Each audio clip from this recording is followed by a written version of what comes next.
Hey everybody, Tim here for episode 5 of the CNW Harvard subdivision. And I'm going to start this off again showing a little bit of the progress that I have been making here because I have started to get a section of the domino ballasted and we still have the trains running despite everything that we've worked on. So since last time, I managed to get all of the additional sidings and switches down and glued. Got the flex track all taken care of there, as you can see, including that one curved piece, which is the first time I've had to worry about curving flex track while laying it, which was a good learning experience. And as you can see, when I superimpose the original plan over it, it's worked out pretty good.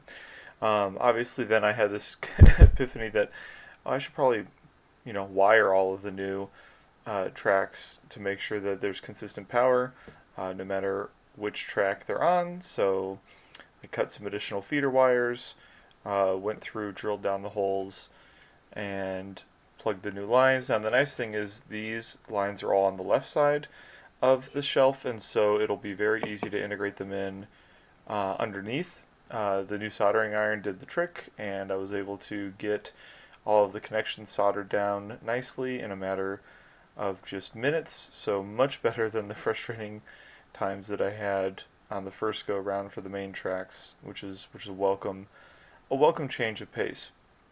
And then, like I said, underneath you can see that where the new wires drop down are areas that I haven't attached the Scotch lock connectors to the main bus wires yet, so that'll make it made it pretty easy to integrate. And you can see afterwards it still kept it nice and neat and organized, which is good.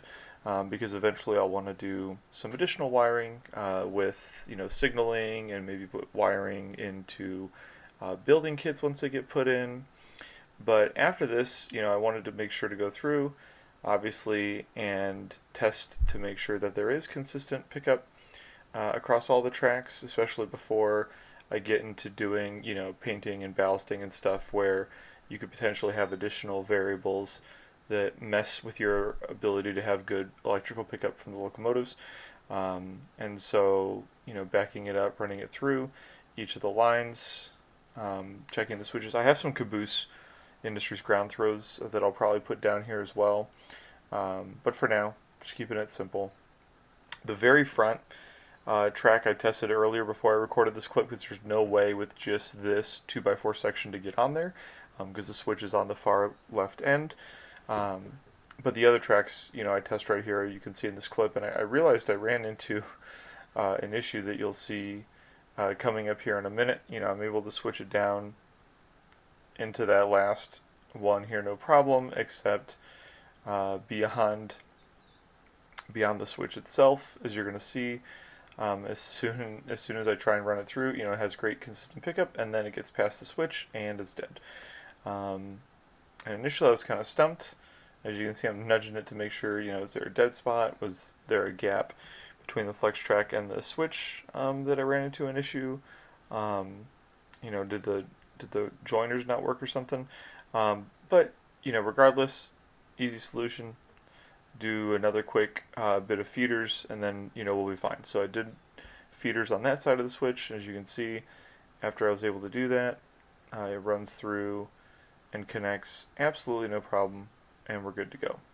So wiring all looked good, which meant it was time to move on to painting. And so I taped off both, obviously the points on the switches, but also the sections of the concrete ties because I don't want to paint them brown at all, and those rails are pre-weathered. I just used a dark brown spray just to keep it simple, because again, this is layout 1.0, right? This is the goal with this is just to really get my chance to practice all the different elements that go into good layout construction.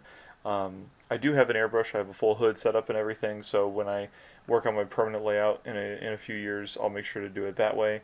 But you can see I then went through and scrubbed the tops back off. So that way the sides of the rails look much better. But here you can see, and I'm not going to make you watch every track, but I tested every track to make sure that pickup remained good and consistent, and it did. And so I felt good moving on. Now, while that was fully drying, as you can see here, this is one of the other 2x4s that I had built for my original attempt at a layout using Kato. And remember, I abandoned that because I just ran into too many limitations. But I decided that I was going to scrap what I had worked on with this and make it usable for this version of the Harvard sub. And so you can see, popping the track off was pretty easy. The other elements, though, I glued them down properly, which made it difficult to get them off. But after a good amount of work and elbow grease, I was able to get them off. Now that left the foam, as you can see, in pretty rough shape. And so what I decided to do to make it so that it was level enough, I just went through with some spackling compound, filled in most of the gaps to get it back leveled. After this clip I did sand it because you can see the spackling isn't too super smooth. But that allowed me to then go through. I brought the two dominoes inside, so I had a little more space to make sure everything matched up. And you can see I did the printout again from AnyRail to kind of map things out and make sure. And you're going to see that things were a little bit farther down than I planned, but I left some space in the flex track for that. So then I was able to go through. I laid down the cork, make sure it was good to go there, and then I slapped. You can see I used the paper to kind of cover, but then I slapped some weight down to give that time to dry, and that's pretty much that. That's where we're sitting right now, and so more good progress, which I'm super happy about. And next time, what I'm hoping to be able to do is, and I apologize, I didn't really take very good video of the ballasting efforts. So my goal is to ballast the remainder of the track on the main domino, and then after that, also get the track down for the second domino, and test to make sure that it can, the trains can move pretty smoothly from one domino to the next. And then I'm going to actually try and get a third domino online pretty quick, because with the third one I'll have enough space to actually do some kind of like shelf layout style operations, which I'll be super looking forward to. So that's all for now. Thanks again for tuning in, and I'll let you know next week how much progress we've made. Make sure to like and subscribe. Thanks.